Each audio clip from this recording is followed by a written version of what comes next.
Sebagai contoh ya, bayangkan Pak Atem dan saya bayi yang baru ngomong ya, sebut ini mama kita, mah, mana papa? Tak apa, mah mana papa? Terus dia tunjuk Mas Waluyo. Seluruh hidup kita sebut Mas Waluyo itu papa. Dan kita tidak nanya, mah itu papa atau teman selingkuh? Tidak nanya. Jadi waktu kecil kita tuh polos, bersih, jernih, itu angka 0. Apapun kata kehidupan kita bilang, ya jarang nanya. Begitu kelas 1 SD mulai ada macam-macam kita tanya. Semester 1 tambah bahaya lagi pertanyaannya. Jadi yang namanya angka 0 kita mulai dengan kehidupan yang polos kayak anak kecil gitu ya. Dan yang bagus Pak Ate, kita berputar dewasa, SD, SMP, SMA, kuliah, bekerja, kita muter. Dan tak kala meninggal kita kembali ke titik yang sama,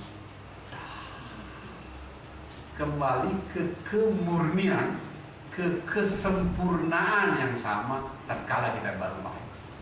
Itu gitu gambarnya. Makanya Pak Aceh bukan kebetulan bulan purnama, benar dia.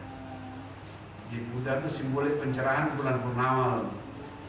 Matahari bundar, bumi bundar.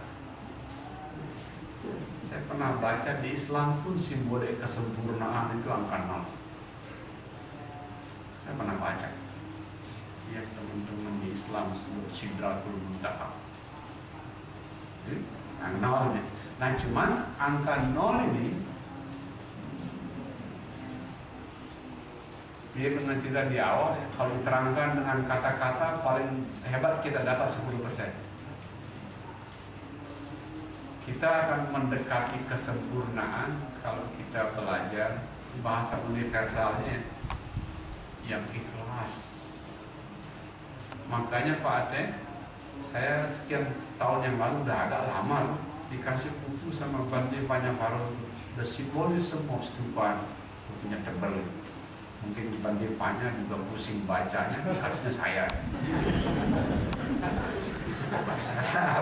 Bukunya tebal, memang buku akademis repot sekali. Setelah saya biasa, sesulit apapun saya baca, rontok pun rampung saya baca.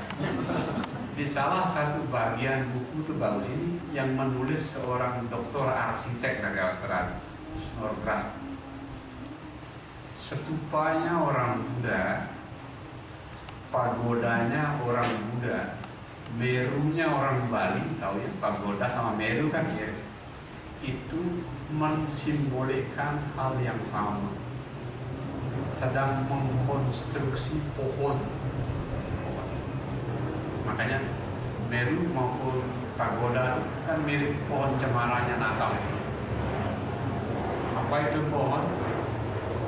Khalil Gibran bilang pohon adalah simbolik sempurna, pertapa atau yogi yang berjalan mendekati cahaya dengan keikhlasan sempurna.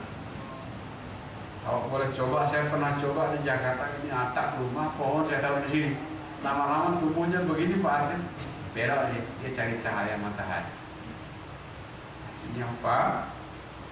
Kalau Bapak serius mencari angka 0 itu, belajar dari pohon yang disimbolikkan dalam stupa, pagoda dan Merunya orang Bali, dekati cahaya itu dengan keikhlasan sempurna. Makanya saya sangat-sangat kagum pada Muhammad. Puncak perjalanan Muhammad disebut Islam. Islam itu artinya pasrah total di depan Allah. Kondisi yang kanal juga yang ditemukan sama Muhammad. Pasrah total. Bahasa Budanya apa? Sunyata, ta. Bahasanya aja beda-beda. Kalau orang Bali disebut sunya, tapi yang mau dijelaskan juga serupa. Nol. Halangan mendekati angka 0 Pak Ate, yang ditanyakan sama adik saya, keinginan halangan pertama. Halangan berikutnya ego, Ego main. Makanya perhatikan teman-teman kita di biku sangga, hampir semua biku yang menjadi teman baik saya rata-rata rendah hati, sedikit ngomongnya. Karena yang sedikit ngomongnya itu isinya banyak. Kalau yang banyak ngomongnya kayak Gede Krama, isinya dikit. Begitulah. Karena halangannya adalah keinginan, ego. Bahkan beberapa minggu yang lalu saya ketemu orang Belanda yang lahir dan besar di Prancis, pensiunnya di Bali. Rupanya dia belajar Budanya dalam. Ngobrol-ngobrol berdua barang senyum, sopan sekali, selalu ngomong gitu senyum-senyum. Ada sebuah kata indah. Jadi, the moment you try to explain, that's ego. Bahkan ketika kita tanya, kita mau menjelaskan saja itu sudah ego. Karena kenapa?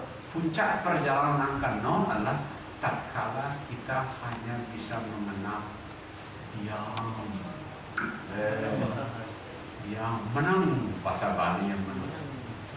Ya, dan angka 0 ya, bisa diceritakan secara sempurna, tidak dengan ngobrol-ngobrol, kata-kata, logika, ngutip buku pun tidak betul itu. Angka 0 hanya bisa didalami dengan cara seperti ini Pak Adeng ya.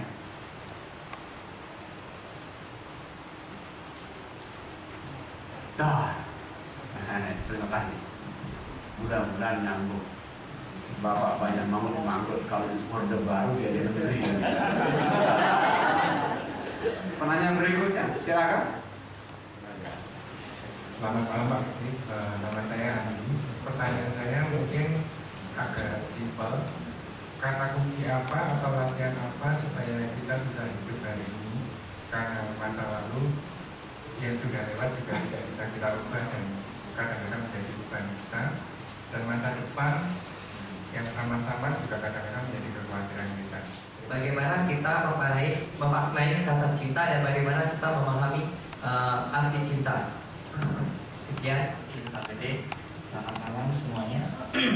Pertanyaan saya tidak bisa lah hidup orang lain. Saya pengen menarik sekali dengan hidup Pak Gede mungkin ya. Saya lihat Pak Gede itu punya nama lah istilahnya. Kalau di Indonesia itu sudah orang tidak lihat aja Pak Gede, lihat tulisannya orang sudah senang gitu ya. Pertanyaan saya sederhana sekali Pak. Kenapa Bapak mulai mau berbagi gitu Pak? Berbagi cerita ke sini mungkin nggak dibayar gitu ya, atau mungkin juga kita juga nggak ada kontribusi untuk pesertanya juga, tapi kok drama is free gitu ya. Itu aja Pak Gede. Terima kasih Pak Gede. Pak Gede gitu ya.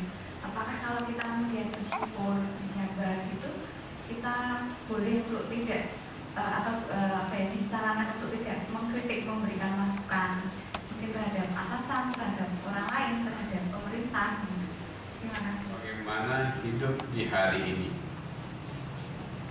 Kalau Anda rajin membaca buku terbaik urusan ini itu ditulis Tindakan. Saya kira udah di bahasa Indonesia kan. Saya bahasa Indonesianya baca, bahasa Inggrisnya juga baca. Judulnya Present Moment, Wonderful Moment. Sudah diterjemahkan dalam bahasa Indonesia. Ya.